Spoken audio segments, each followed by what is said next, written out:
Guys, let's watch this video. One of my followers hammered this into my thoughts.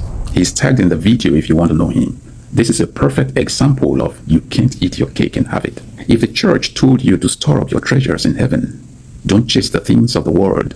Don't worry about houses, land, or anything. God will provide. You believed it. Your politicians believed it, and that's okay. They told you don't need hospitals. God is the greatest healer. So you took your child from the hospital to the crusade. You traded medicine for anointing oil. That's okay. They told you wisdom, knowledge, and understanding is only in the Bible. So science became a sin. Research became rebellion. Questioning became pride, and studying became lack of faith. They locked your brain in Genesis and told you never to visit the Bible. Now, pause. Why do we blame African politicians for not building? What if they believed the same sermon you clapped for, the same sermon you believed? If the pastor says the world is not my home and the politician believed him, why should they build roads? If the pastor says don't invest on earth, heaven is better, and the minister of works believed him, why should he invest in railways, infrastructures, electricity, and hospitals?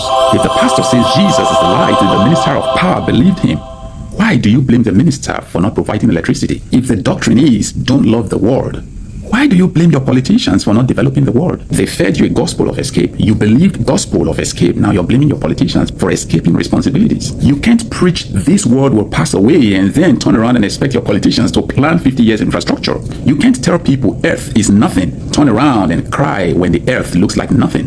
What if your politicians believed the same thing you believed? This is the truth that hurts. Religion in Africa didn't just pacify the poor, it paralyzed the powerful. We raised presidents who fast but don't plan, leaders who build prayer camps but never trauma centers, nations that buy jets for pastors but never an ambulance for citizens. So before you shout, our politicians have failed, ask yourself, what did your pulpit teach them to value? Why should someone build, let alone maintain, when they religiously believe it to be useless? Africa is a continent that keeps exporting its treasures to an invisible heaven and keep importing poverty into a visible, realistic world. God is not the problem here.